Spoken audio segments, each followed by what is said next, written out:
So NATO is set to run massive nuclear drills throughout Europe, all right? Massive nuclear drills. This is a huge development that this is coming right after these attacks in Ukraine, all right? And this is the second day of attacks. Yesterday was the first day. Now today is the second day of barrages, all right?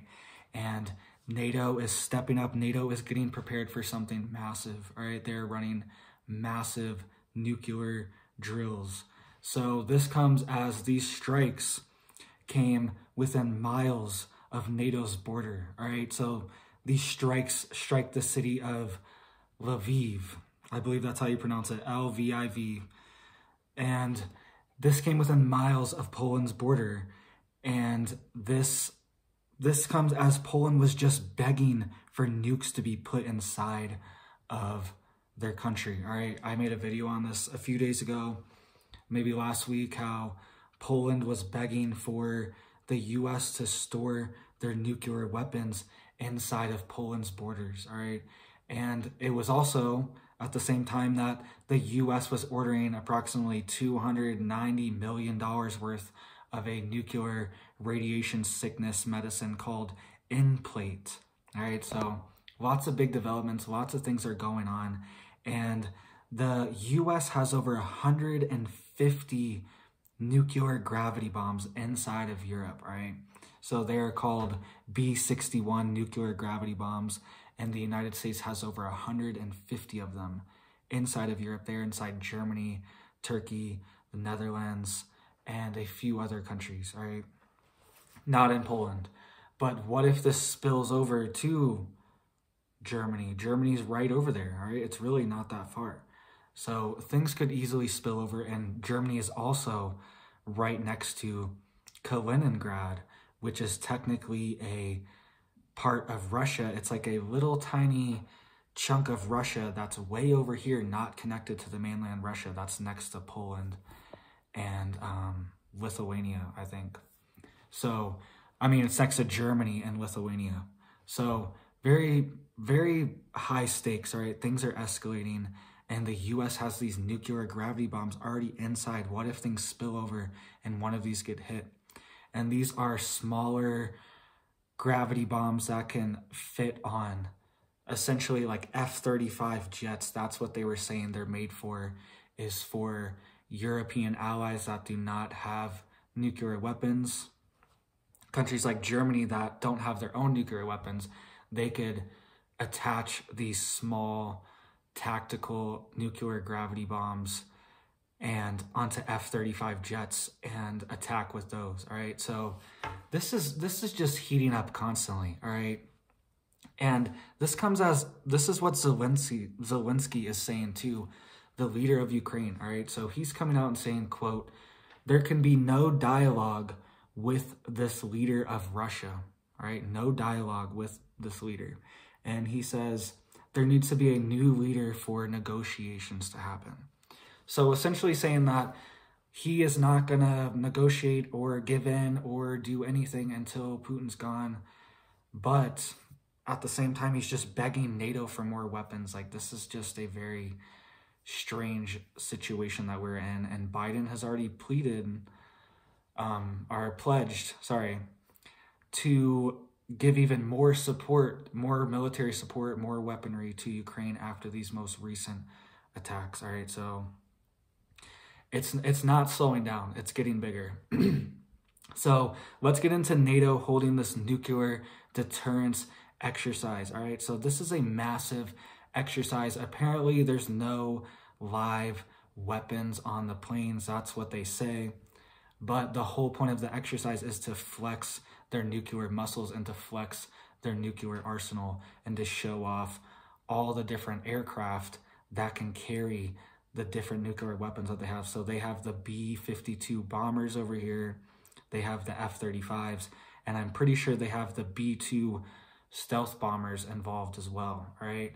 So definitely confirm that the B-52 and the F-35s are American jets. I think they flew out of North Dakota to go on this mission, all right? Because they just arrived at the end of September, the last of them, and now this mission's happening. It's very strange. All these things are happening, and it's all been lined up beforehand too. And then the timing of it is just very strange and very peculiar. So let's hear what this commander, I think he's the head commander of this base in North Dakota that is in control of this task force, right? This bomber task force. So he said, these bomber task force missions across Europe are a great opportunity to improve our combined readiness, promote interoperability, and demonstrate our global power projection alongside our allies, General James Hecker, commander of USAFE, said in a statement. Our ultimate strength in the European area of operation is a joint force lethality, our ability to train and operate with our allies and partners as one layered, capable, and credible combat team, all right? So that's what he's saying this bomber task force is for. That's what this nuclear readiness drill is for, all right? So it's to demonstrate, quote, our global power projection alongside our allies, all right? And the main nuclear Western powers are the United States, France, and the UK. They are the only ones that technically have nuclear weapons, and the other countries just have our nuclear weapons are stored inside of their borders, technically. That's what happens. So a U.S. official has also come out too, all right? And this is a Biden official, a current official, and he came out anonymously, I believe, through the AP, and was talking to people about this nuclear situation, and he's very concerned about it, or he's very worried. He said, U.S. officials continue to express caution about precipitous moves. Quote, turning points in the war are usually points of danger. All right, this new escalation is being called a turning point. Everyone's warning of nukes. Biden's warning of Armageddon. Putin's warning of tactical nukes. Bare minimum, right? The doomsday nuke sub has been activated. It is missing right now. All these different escalations, this is being called a turning point in the war because things are heating up so much, all right? And he went on to say that you can't predict what's around the corner, all right? You can't predict what's around the corner. And this was a, quote, senior Biden administration official, all right? Senior Biden administration official is saying this. He didn't want to give his name, but he is very worried. He says, this is a point of danger, because this is a turning point. This is a re-escalation because things were kind of bogged down. Things were kind of slow. And we were thinking that this is just going to drag out for years, but now we're seeing a re-escalation of things. And the timing of it is very strange, very suspicious. Things are going into winter, all right? We could see a massive event before winter. The lights could go off. The power could be affected. The energy grid could be severely affected. Prices could be way higher. We don't know what's coming next. We could also see events like nuclear events, and that could cause lockdowns inside of the United States and Europe. Even if a nuclear event happened inside of Ukraine, we could see lockdowns here because we could be like, we're on high alert, red alert, things might happen here too, okay? So keep an eye out, guys. Very suspicious timing. Things are coming next month too. So let me know what you think, guys. What do you think about all these escalations? They're saying there's no dialogue can be made, all right? So hopefully peace can be found. And thank you guys. You guys have a big old blessed day.